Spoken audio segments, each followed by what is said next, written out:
In a quaint little town, where sunshine paints every corner in warm hues, there lives an extraordinary child named Mia.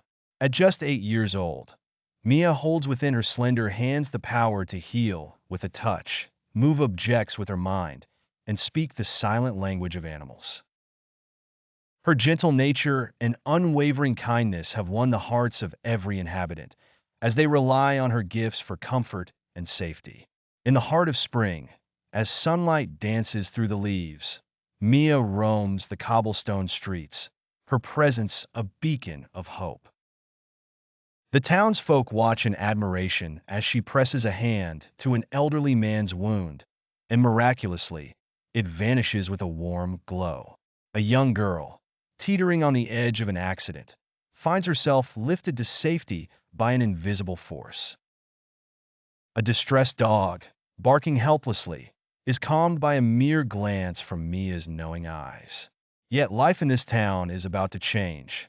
Subtle, almost unnoticed at first, the whispers of change begin. Mia herself is the first to experience it, the inconsistency of her once counted-on powers. During what should have been an effortless telekinetic maneuver, a vase falls and shatters in a jagged despair. A healing touch remains cold, unresponsive, leaving her more puzzled and anxious with each attempt. The serenity of bright mornings wrestles with the shadows of doubt creeping into Mia's mind. Her confidence falters as animals, once bonded by unspoken understanding, now glance at her with unfamiliar eyes. Her hands, those instruments of magic, tremble in fear and frustration. As her world tips from light into shadow, she pulls inward, isolated by the growing mystery of her faltering powers. Beneath the calm facade of the town, an unsettling energy begins to ripple. Objects move without command. A chair slides across the wooden floor by its agency. Doors slam with a deafening finality, and mirages of Mia's past flicker in mirrors with mocking surrealism. The boundary between sight and imagination fades, and in this unnerving realm, she encounters a figure, a shadow of her fears given form. The town becomes a theater of suspense, each scene painted in deep contrast. Colors deepen, shadows stretch unnaturally long, and even the very air hums with palpable tension.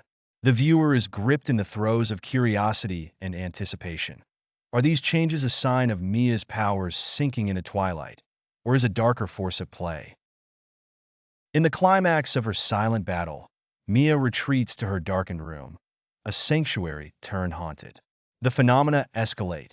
Lights flicker erratically, whispers echo from unseen throats, and the shadow figure stands in quiet menace. It looms over Mia, a specter of her innermost dread. But even in her most desperate hour, when all seems lost, Mia finds strength not in her powers, but in her acceptance of fear. In a courageous act, she confronts the figure, realizing it is a piece of her, a shadow she had to acknowledge to reclaim her own light. At this moment, she finds a flicker of her powers reignited, not by force but by understanding and acceptance. In the aftermath of this confrontation, Mia sits alone but not lonely, in a room still cast in evening shades. Her powers have returned but carry with them the weight of newfound wisdom. The town resumes its rhythm of peace, yet Mia knows her journey has only just begun, an unspoken promise of more stories to tell, more shadows to conquer.